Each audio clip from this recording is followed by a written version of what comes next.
Olá, eu sou Sérgio Everton. Começa aqui o programa que vai te deixar por dentro dos projetos de lei que estão em andamento no Parlamento Paulista e também dos que já viraram lei. Bom, você já ouviu falar do Uber? Um aplicativo americano que existe em 58 países, inclusive no Brasil. Em quase todos os lugares, o Uber provocou polêmica. É que o aplicativo conecta motoristas autônomos a usuários em busca de uma opção de transporte. Um serviço de carona remunerada como opção aos táxis.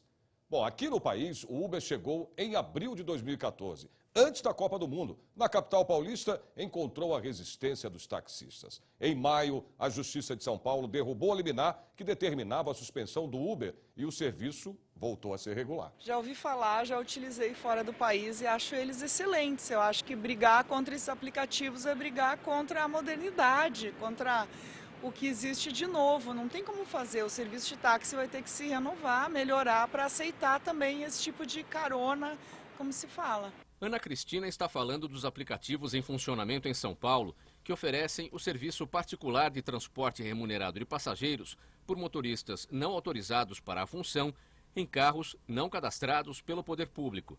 Na Assembleia Legislativa, um projeto de lei de autoria do deputado Igor Soares, do PTN, veta essa atividade que é exclusiva dos taxistas. Hoje, somente o táxi ele é autorizado por lei para realizar esse tipo de serviço. Então ele não visa, na verdade, proibir o Uber. Ele visa realmente regulamentar esse setor que precisa realmente de uma regulamentação para trazer uma segurança ao cidadão, um recolhimento de impostos ao nosso Estado digno e real. Então o que nós gostaríamos de trazer em debate com a aprovação desse projeto é realmente fazer valer a legislação vigente e fazer com que os taxistas sejam realmente respeitados no seu direito. O alvo da proibição é o aplicativo Uber, que chegou a algumas capitais brasileiras no ano passado. Qualquer pessoa com acesso à internet pelo celular pode pedir o serviço de motorista particular. Essa facilidade, que foi bem aceita em grandes cidades do mundo, aqui em São Paulo, está dando o que falar entre os taxistas. Todos têm que trabalhar, logicamente, entendeu? Todos nós, eles também que têm que trabalhar, mas dessa maneira aí, eu acho que não é a maneira correta de se trabalhar. A concorrência está desigual. Se a concorrência fosse pelo menos igual, a gente não tinha que debater com eles. Mas como eles estão diferentes da gente, assim não dá, né? Não tem taxímetro, não tem nada. A profissão de taxista é regulamentada por lei federal e a atividade só pode ser exercida por profissional certificado por órgão da cidade onde o serviço é prestado. Os motoristas que trabalham para o Uber precisam ter carteira de habilitação profissional, possuir seguro para o passageiro e não ter antecedentes criminais. O serviço é diferenciado e a gente acaba que todo mundo ganha, os usuários da cidade. Se regulamentar e fazer com que esses aplicativos tenham os mesmos tratamentos dos taxistas, todo mundo sai ganhando. Eu não usei ainda, tá? Meus amigos já usaram, eu acho interessante, mas quem é que paga a conta? Você fica preocupado com os taxistas? Eu fico preocupado quem está estabilizado, quem está pagando os impostos.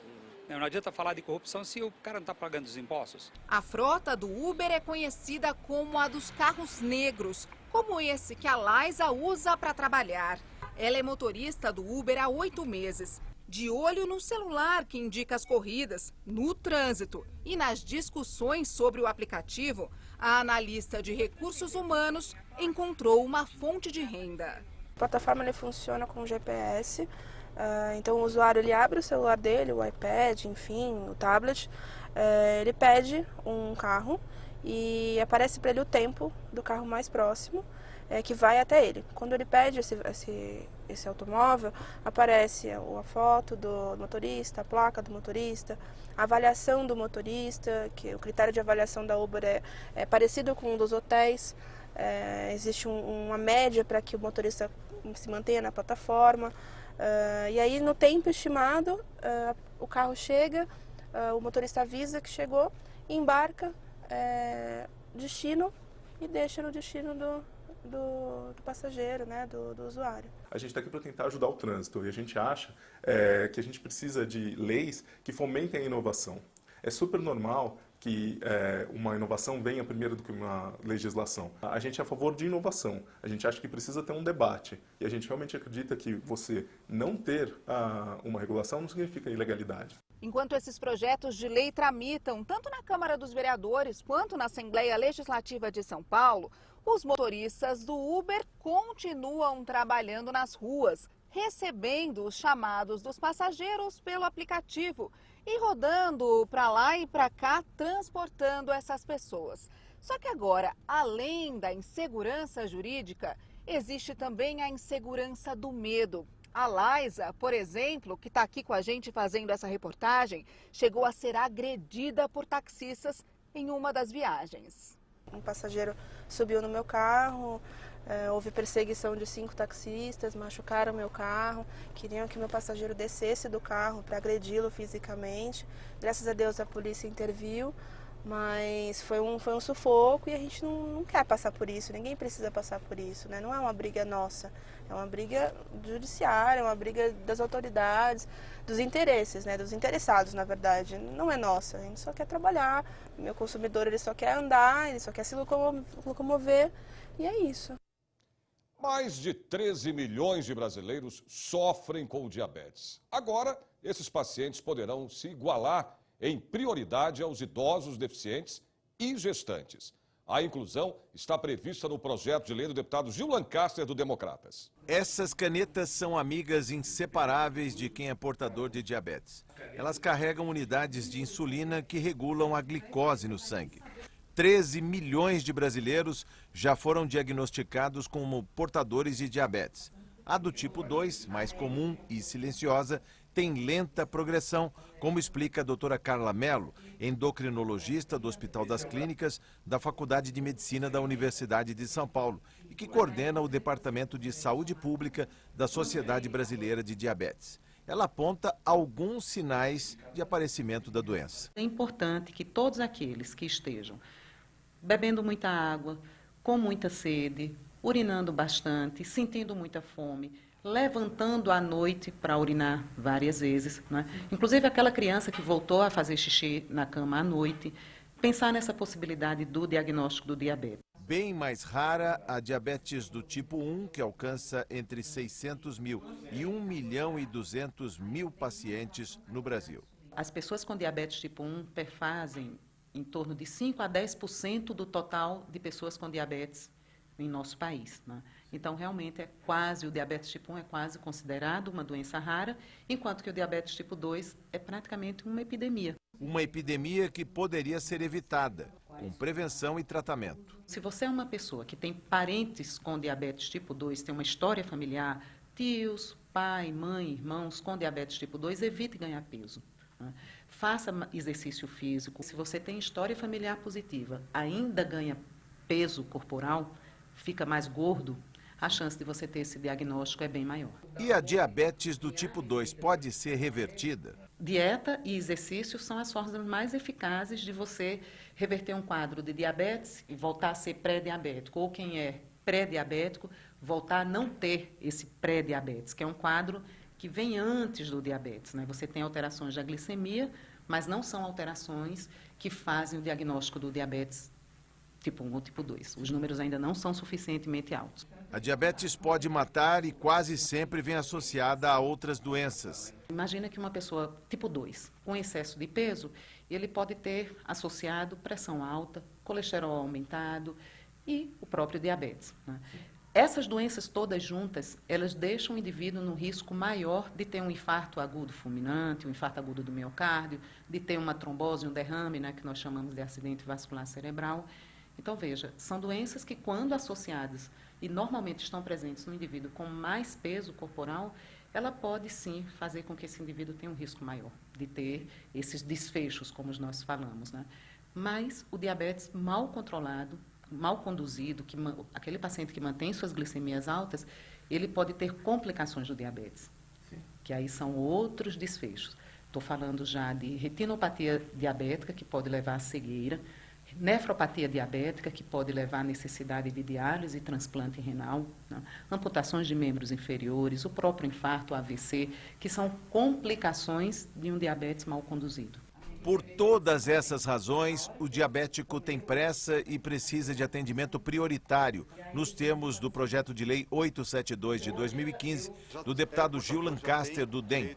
Pela proposta, o paciente com diabetes se iguala em prioridade ao idoso, ao deficiente e à gestante. Se a pessoa ficar por longos tempos, longas horas e minutos, às vezes, sem alimentação, ela pode desmaiar com hipoglicemia, por falta da alimentação correta e do medicamento correto.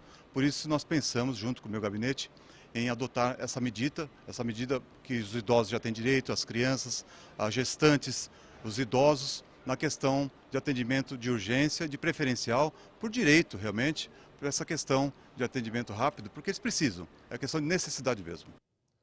O programa Projetos de Lei faz uma pausa e volta logo depois do intervalo. Até já.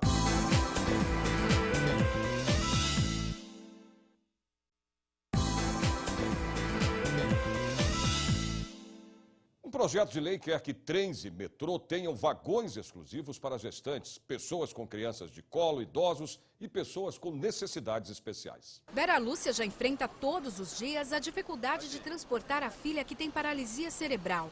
Não bastasse isso, ainda sofre com a falta de respeito no transporte público. Não tem um local de pôr cadeirante, aí eles ficam tudo ali. Aí tem vezes que eles não estão nem aí, parece que finge que não vê que a cadeira chegou. Aí a gente tem que falar, eu quero pôr a cadeira aí, é o local dela. Outra hora eu vou no meio, que eu não quero falar, não estou afim de estar falando, eu fico no meio lá. Miller e Amanda evitam sair de casa com a filha de 4 meses pelo mesmo motivo. Uma que é muito cheio, todo mundo empurrando, ninguém respeita ninguém praticamente. E com criança é inviável. Transporte público é inviável com criança.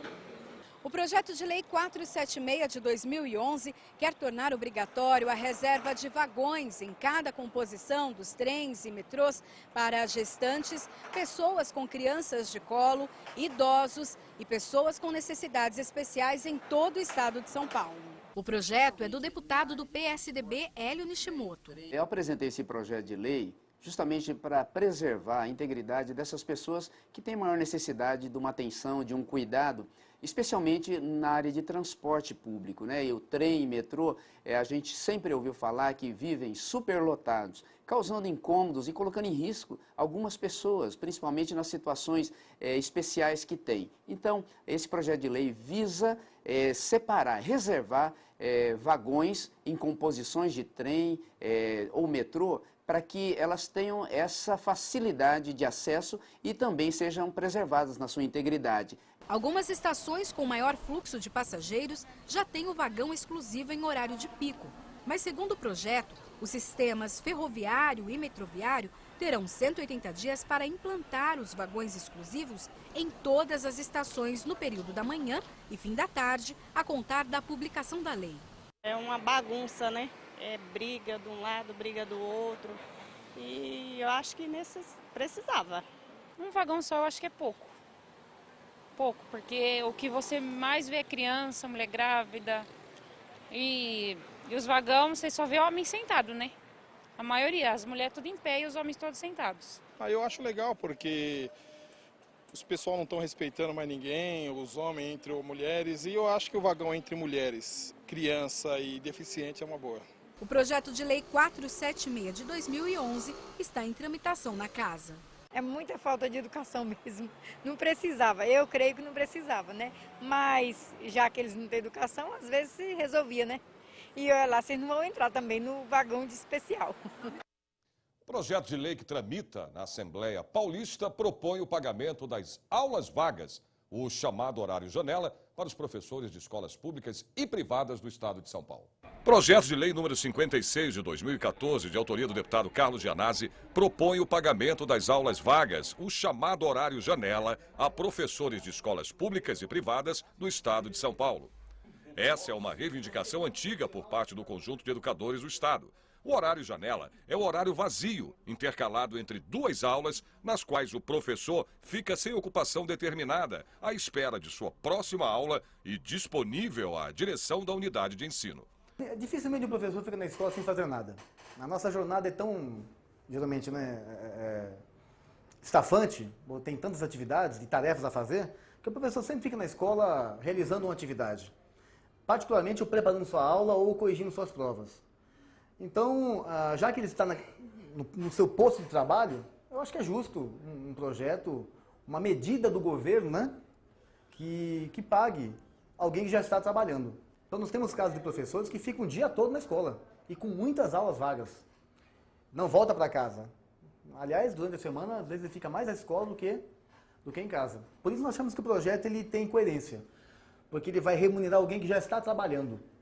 Para se ter uma ideia, um professor com 24 aulas dadas no bimestre, cerca de 50 dias no período diurno, chega a trabalhar 10 dias de graça. Isso acontece devido ao espaço entre uma aula e outra, o chamado horário janela, que não é pago ao educador. Ou você está preparando aula, ou você está corrigindo, ou você está fazendo diário, ou está pesquisando, ou até está à disposição na escola, está precisando de alguma coisa. Ou você vê ali tal sala que está sozinha, você fica lá na porta, fica lá um pouquinho. Alguma coisa você faz naquele período. E olha, já tem acontecido o caso, eu já passei por isso, de ficar em 3 períodos. Por exemplo, um pouco manhã, um pouco tarde, um pouco noite. Por quê? Porque você não conseguiu encaixar o seu horário completo na manhã, não conseguiu à tarde, não conseguiu à noite. Aí você vai fazer o quê? Você não tem tempo para ir em casa, você não tem tempo para exercer outra atividade. Às vezes até sem almoço, ou tem que gastar mais, sabe? Não tem como resolver aquele problema. É mais do que justo que o professor ganhe dentro desse período. O professor, ele recebe muito pouco, chega a ser quase 10 aulas o professor inicial, chega a ser R$10 a hora aula. Então o professor que tem no horário, isso acontece muito para o professor que tem menos aula, né? Se o horário dele acabou ficando, por exemplo, na primeira e na última, ele não tem condições de ir para a casa dele e voltar, então ele acaba ficando o período aqui na escola. Esse horário janela é de extrema importância que esse projeto, inclusive, seja aprovado, no meu entendimento, né? Justamente para valorizar um pouquinho mais o professor. O deputado Carlos Gianazzi, autor do projeto, fala da importância dessa remuneração aos professores de escolas públicas e privadas no estado de São Paulo. O professor tem que ter uma remuneração também pelo tempo que ele fica fora da sala de aula, porque ficar fora da sala de aula significa também investimento na formação. O professor está sempre em atividade fora da sala de aula, ou corrigindo prova, ou preparando a prova, ou preparando os textos para a próxima aula. O professor dentro da escola trabalha o tempo todo, dentro e fora da sala de aula. Você vai ver no próximo bloco. O projeto de lei prevê o fim dos cães de guarda e um outro pretende criar um fundo estadual de combate emergencial a epidemias. Eu volto já já.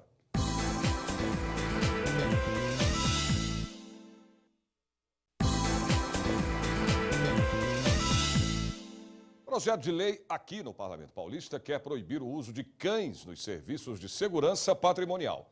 Uma das justificativas do PL é que os cães de guarda, como são conhecidos, não possuem laços de afetividade com o ser humano por não terem um dono definido. Cuidado com os cães. Maia, 4 anos, Max, 2, parecem brincar com o homem. Parecem. Os grandões da raça Rottweiler não brincam em serviço. Isso mesmo, serviço. Maia e Max trabalham como cães de guarda e foram contratados para a tarefa de uma empresa de segurança patrimonial. Os cachorros estão sempre na companhia de um vigilante condutor durante o batente. A rotina de trabalho deles é fazer rondas e alertar sobre qualquer situação que possa colocar em risco o patrimônio que estão protegendo. Quando o cachorro ele identifica uma pessoa que ele não está habituado a ver, então ele dá um certo sinal, né? Ele dá um certo sinal. Foi o que ele fez agora, né? É o que ele fez agora. Ele dá um certo sinal, então é esse sinal que a gente, né, tem como uma atitude suspeita, né? Maia e Max podem perder o emprego porque um projeto na Assembleia Legislativa visa proibir os serviços de segurança patrimonial com o uso de cães. Uma das justificativas do projeto é que os cachorros usados para esse fim não possuem laços de afetividade com o ser humano, por não terem um dono definido. Hoje, esses animais estão sendo tratados como coisas, né? Eles colocam os animais aí sob risco de vida, eles podem ser envenenados, podem ser mortos para o meliante para poder entrar e fazer o furto, o roubo. e também está gerando um certo desemprego. Eu acho que se as empresas colocarem ali câmeras, alarmes, eles terão muito mais sucesso e não colocarão risco de pessoas, o risco de vida das pessoas. Na Grande São Paulo, cerca de 600 cães são usados por empresas de segurança patrimonial que locam os animais de canis especializados em treinar os cachorros para o trabalho. O setor defende a atividade e apoia a regulamentação do uso de cães. Os cães que trabalham na segurança privada regular, eles são muito bem tratados. Eles são fiscalizados pelo vigilante que o conduz, eles são fiscalizados pelas empresas que contratam e pagam, e eles são fiscalizados pelos clientes tomadores do serviço. Os clientes que usam esse serviço, quando contrata, ele já especifica regras de controle e regras de respeito aos animais. Isso é muito comum, isso é um processo que acontece no sistema já há muito tempo.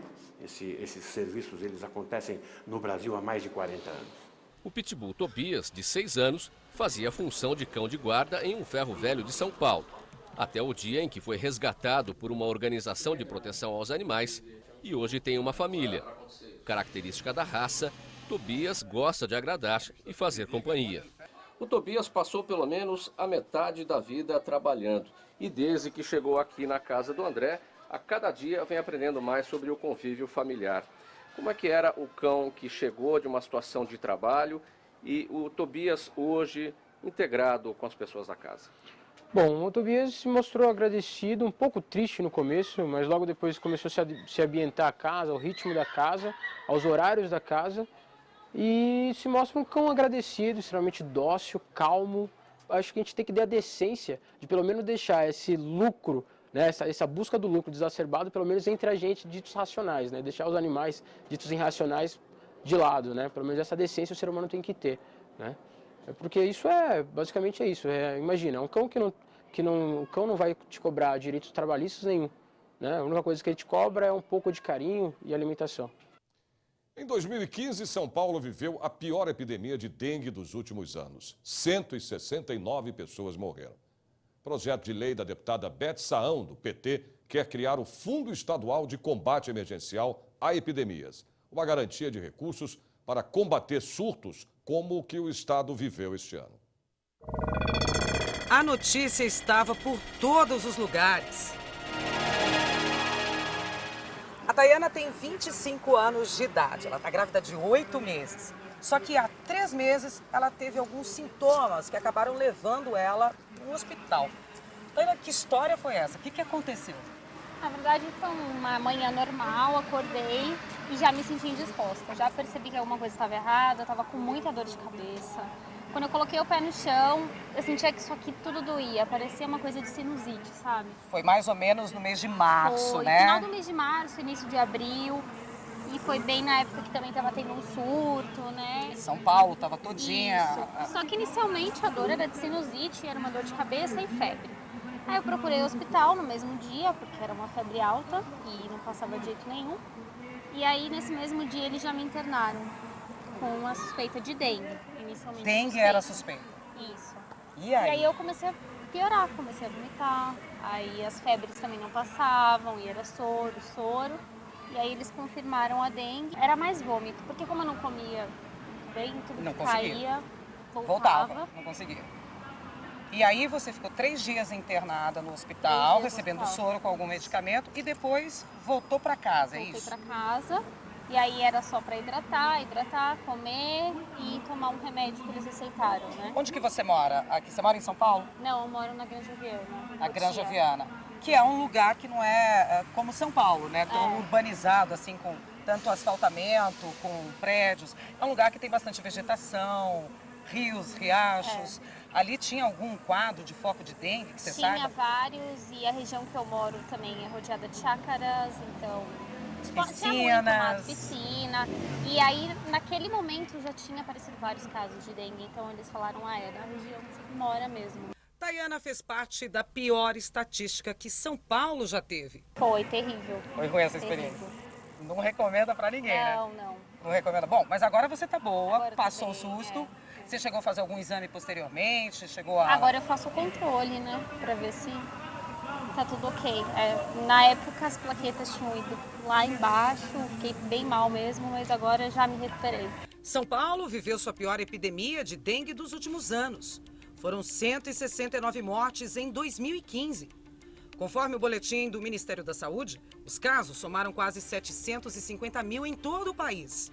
53,8% foram somente em São Paulo. Houve uma epidemia, sem dúvida, de dengue, né? Mas assim, nessas épocas onde você tem muitos casos de uma determinada doença, como por exemplo na dengue, né? Existe muito erro diagnóstico, porque muitos casos, né, de outras doenças infecciosas, como por exemplo gripe, são confundidas com dengue. Se a gente simplesmente colocar o seguinte assim, olha, paciente com febre, aparentemente um quadro gripal, tem sintoma respiratório, não é dengue, é um quadro de gripe, né? Por quê? Porque o vírus da dengue penetra através da pele pela picada do mosquito. Prevenir ainda continua sendo a melhor saída e o combate começa agora, época em que o frio chegou e as temperaturas caíram. O mosquito da dengue, ele é domiciliar, ele vive junto com o humano. Então, o que a gente devia fazer agora? Uma varredura, né, em todas as regiões onde a gente teve dengue, procurar limpar os vasinhos agora, porque os ovinhos estão lá quando começar. Porque, vamos dizer, todo mundo fica apavorado, fica essa coisa toda, fala-se muito quando a doença está ocorrendo. Quando você pode prevenir, como no caso da dengue, agora não. Essa não foi a primeira epidemia do estado. Em outras décadas, os paulistanos já enfrentaram surtos de doenças como sarampo, gripe. São doenças causadas por vírus, bactérias e micro-organismos, que já causaram estragos tão grandes à humanidade quanto guerras e terremotos.